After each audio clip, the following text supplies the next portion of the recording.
Perkenalkan, saya Bella Yusafitri sebagai pasien. Perkenalkan, saya Hafizah Hilsa sebagai Karu. Perkenalkan, saya Tridian sebagai narator. Perkenalkan, saya Hanafi sebagai perawat pelaksana. Perkenalkan, saya Merina Artarini sebagai perawat pelaksana 2. Perkenalkan, saya Afrida Jaya Sarani sebagai perawat pelaksana 1. Perkenalkan, saya Nira Mawati sebagai kepala tim. Perkenalkan, nama saya Sofia Andani, saya sebagai PA atau perawat pelaksana 2. Selamat menyaksikan.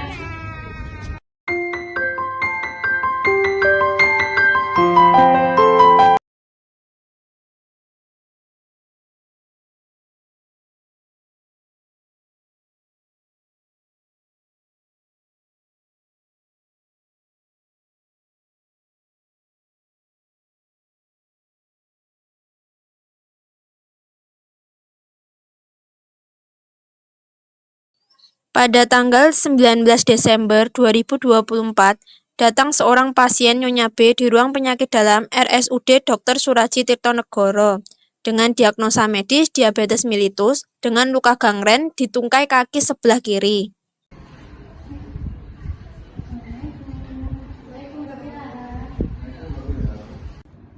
Assalamualaikum, Mbak.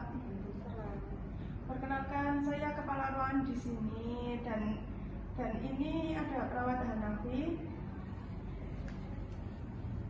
yang bertugas pada pagi ini. Mohon maaf, ini dengan Mbak siapa ya? Mbak Bella.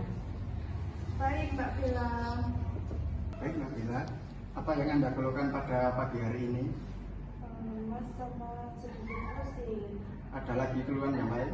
Enggak ada.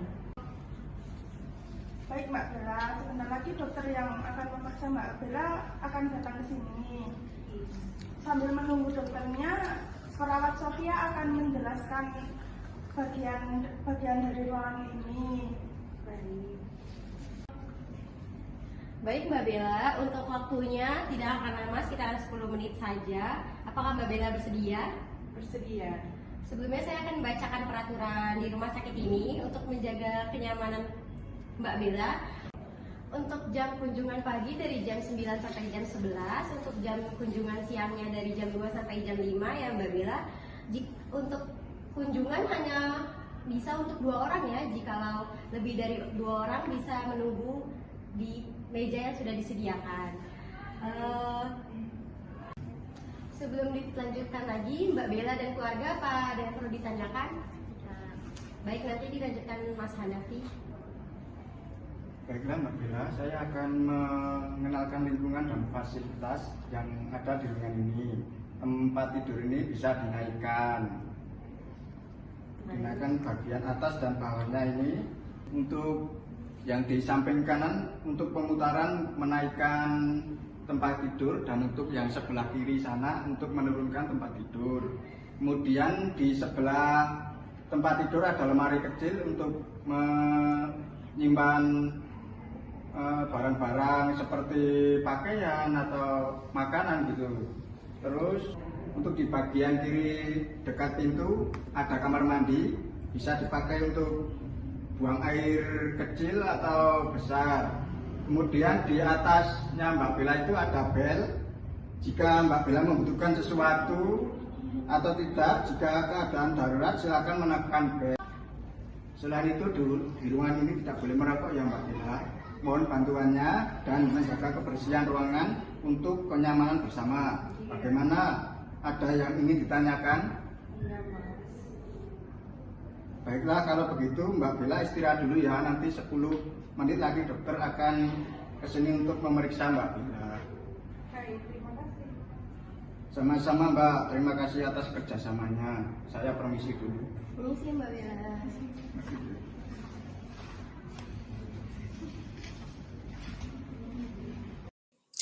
Setelah 10 menit kemudian, perawat pelaksana menemui pasien Nyonya B. Assalamualaikum.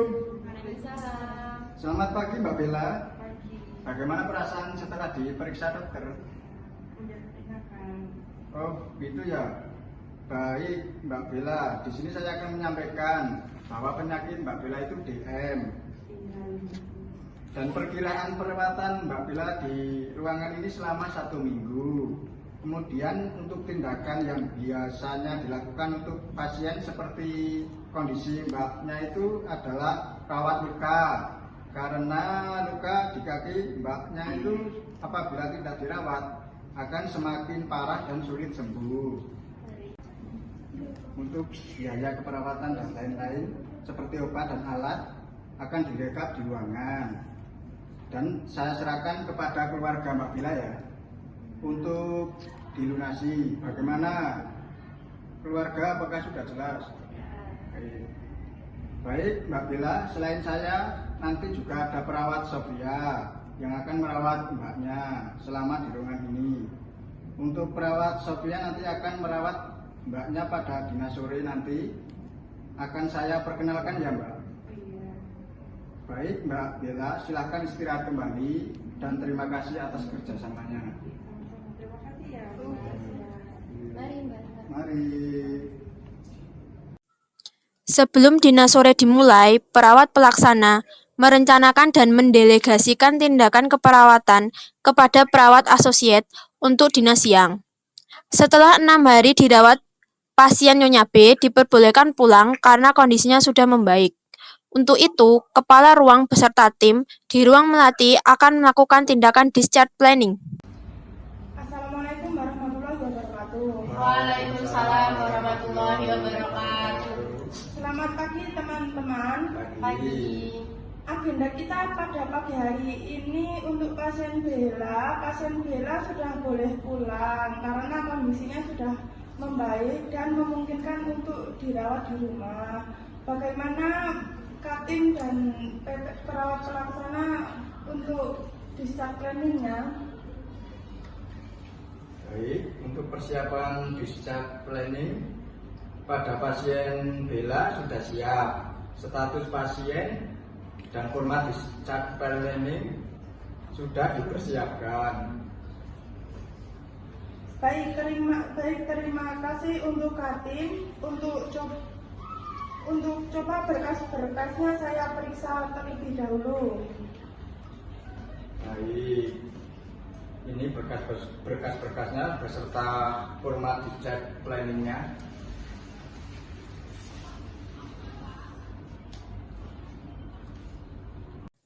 Setelah kepala ruang memeriksa kelengkapan berkas, kepala ruang beserta tim ke ruangan pasien untuk melakukan discharge planning. Assalamualaikum Mbak Bella. Waalaikumsalam. Bagaimana kabar Mbak Bella hari ini? Masih agak kaget sih Sus. Karena diagnosanya ya. Iya. Baik, tapi hari ini ada kabar gembira buat Mbak Bella. Apa tuh? Mbak Bella sudah boleh pulang. Yeay. Tapi ada beberapa administrasi yang harus diurus oleh keluarga ya Mbak Bella. Oh iya, tapi keluarga saya baru di kamar mandi nggak apa-apa. Baik, nanti kalau sudah habis dari kamar mandi menemui ke ruang perawatan ya. Oh iya. Baik Mbak Bella, di saya perawat Sofia yang berjaga pada sore hari ini. Saya akan menyampaikan beberapa hal untuk Mbak Bella patuhi atau discharge planning untuk kedepannya Mbak Bella di rumah. Yang pertama, Mbak Bella harus mematuhi diet yang sudah ditetapkan, yaitu rendah lemak, rendah gula, tinggi untuk mengendalikan lemak darah, gula darah, dan kolesterol. Yang kedua, Mbak Bella diharapkan untuk mengetahui tanda-tanda hipoglikemi seperti mengantuk, bingung, lemas, keringat dingin, mual muntah. Maka Mbak Bella harus segera mencari bantuan untuk ke tenaga kesehatan. Yang ketiga, untuk perawatan kaki Mbak Bella, ada untuk pencegahan luka baru seperti tidak memakai sepatu yang sempit, harus memakai alas kaki, hindari kulit yang lembab. Yang keempat, jaga luka DM Mbak Bella untuk tetap bersih dan kering. Yang kelima, ada hindari penekanan yang lama pada kaki yang luka. Yang keenam, ada tetap kontrol gula Mbak Bella secara rutin ya Mbak. Terus selanjutnya juga ada jangan berhenti untuk terapi obat tanpa konsultasi dari dokter. Dan yang terakhir, minum obat secara teratur. Bagaimana, ada yang ditanyakan Mbak Bella? Berarti ini terus-terusan minum obat ya Sus ya? Enggak, harus selalu kontrol teratur agar cepat sembuh. Selanjutnya akan disampaikan kepada Mas Hanafi. Baik.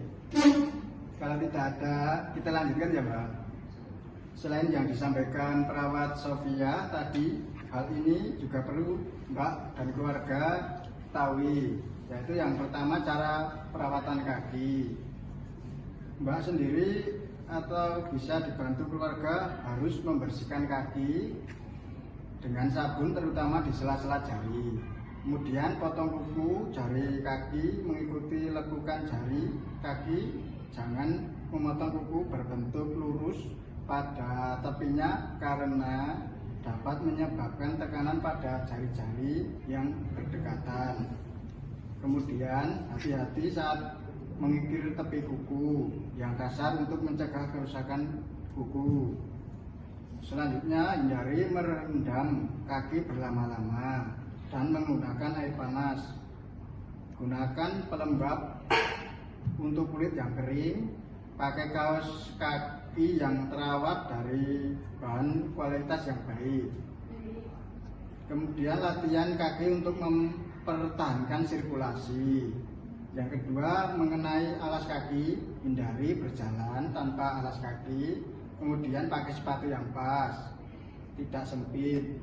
Periksa sepatu dari benda asing setiap harinya ya Mbak. Hindari memakai kaos kaki yang sempit. Kemudian gunakan sepatu yang terbuat dari bahan yang menyerap. Ganti sepatu bila sudah rusak. Bagaimana? Apakah sudah jelas Mbak? Coba Mbak Bella ulangi yang saya sampaikan tadi. Yang pertama, tidak boleh berjalan tanpa alas kaki, tidak boleh berjalan menggunakan kaos kaki yang sempit, tidak boleh menggunakan sepatu yang sempit, sama tidak boleh mengikir tepi kuku. Oh, baik sekali Mbak Bella. Saya kira Mbak Bella cukup paham dengan apa yang saya sampaikan. Terima kasih atas kerjasamanya ya.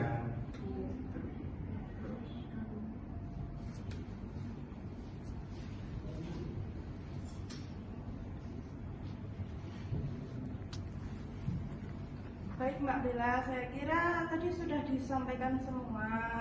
Sekarang Mbak Bella dan keluarga sudah boleh pulang, dan kami memohon maaf apabila banyak kekurangan selama perawatan ya.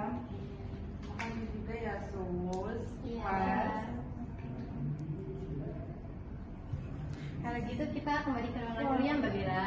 Assalamualaikum. Kemudian kepala ruang dan tim kembali ke ruangan. Terima kasih atas kerjasamanya teman-teman semua. Saya kira untuk discharge planning pada pagi hari ini sudah cukup bagus. Namun saya harap untuk kedepannya lebih ditingkatkan lagi untuk kenyamanan dan kepuasan pasien dan keluarga. Baik Bu. Baik, selamat bertugas kembali dan tetap jaga diri dan semangat. Baik Bu, terima kasih. Terima kasih.